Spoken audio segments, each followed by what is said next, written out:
যদি অনুভূতির কথা বলি, নিঃসন্দেহে চমৎকার। কারণ দীর্ঘ 25 দিন ধরে আমাকে অনেক পরিশ্রম করতে হয়েছে। আর ছাত্র শিবিরের যারা দায়িত্বশীল ছিল তারা আমাকে এ ব্যাপারে অনেক সহযোগিতা করেছে। আর তার থেকেও বড় কথা হচ্ছে চট্টগ্রাম বিশ্ববিদ্যালয়ের শিক্ষার্থীরা তাদের ম্যান্ডেট আজকে জানিয়ে দিয়েছে। তো ছাত্র শিবিরের সহ এবং অন্যান্য যারা নির্বাচিত হলেন, আমার পক্ষ থেকে আমি তাদেরকে আন্তরিক অভিনন্দন জানাই এবং চট্টগ্রাম বিশ্ববিদ্যালয়ের সকল শিক্ষার্থীদেরকে আমার পক্ষ থেকে আমি আন্তরিক কৃতজ্ঞতা জ্ঞাপন করছি। আর তাদের এখন যেমন আমাকে সহযোগিতা করেছে, আমি আশা রাখছি অদূর ভবিষ্যতেও এই ধারা অব্যাহত থাকবে। তাই আমি চট্টগ্রাম বিশ্ববিদ্যালয় সহ পুরো বাংলাদেশের মানুষের কাছ থেকে দোয়া এবং সমর্থন প্রত্যাশা রাখছি।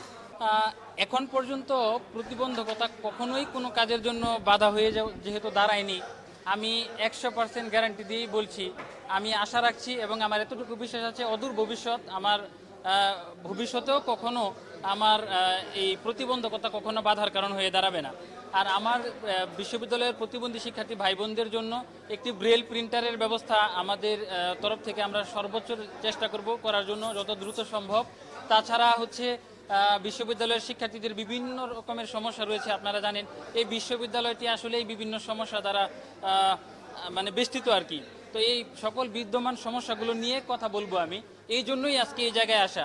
আমি কিন্তু কোনো ছাত্র সংগঠনের প্রতিনিধিত্ব করার জন্য আসিনি, আমাদের প্রতিবন্ধী শিক্ষার্থীদের কথাগুলো বলবার জন্য, ভিন্ন ধর্মাবলম্বী শিক্ষার্থীদের কথাগুলো বলবার জন্য আজকে এই চাকসুতে আমি এত সমালোচনা সহ্য করে এতদিন ব্যাপী পরিশ্রম করেছি।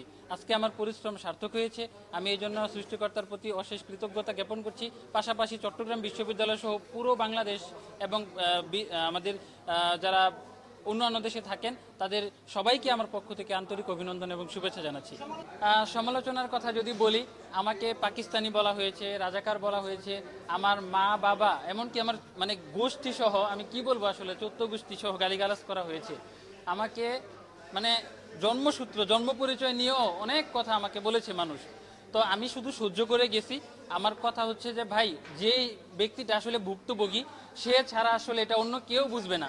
আমাদের প্রতিবন্ধী শিক্ষার্থীদের কথাগুলো বলবার মতো কোনো মানুষ আমরা দেখি না। এই দেখেন, এতক্ষণ ব্যাপী একটা সংবাদ সম্মেলন হলো, নির্বাচনী ফলাফল ঘোষণা হলো, কেউ কি বলেছে যে এই বিশ্ববিদ্যালয়ে প্রতিবন্ধী শিক্ষার্থীরাও আছে? কেউ কিন্তু বলে নাই। এই যে এখন যদি আপনারা আমার কথা না শুনতেন তাহলে কিন্তু এখনো কথা বলার জায়গাটা হতো না। তো আমি আসলে এইটুকুই প্রত্যাশা করি যে প্রতিবন্ধী শিক্ষার্থীরাও হচ্ছে মানুষ, তাদেরকে আপনারা একসাথে রেখেই বাংলাদেশের উন্নয়ন এবং অন্যান্য যে কাজগুলো আছে সেগুলো করেন। প্রতিবন্ধী শিক্ষার্থীদেরকে আপনারা পাশে রাখেন, এটা হচ্ছে আমার একটা আবদার আর কি বাংলাদেশের মানুষ এবং সরকারের প্রতি।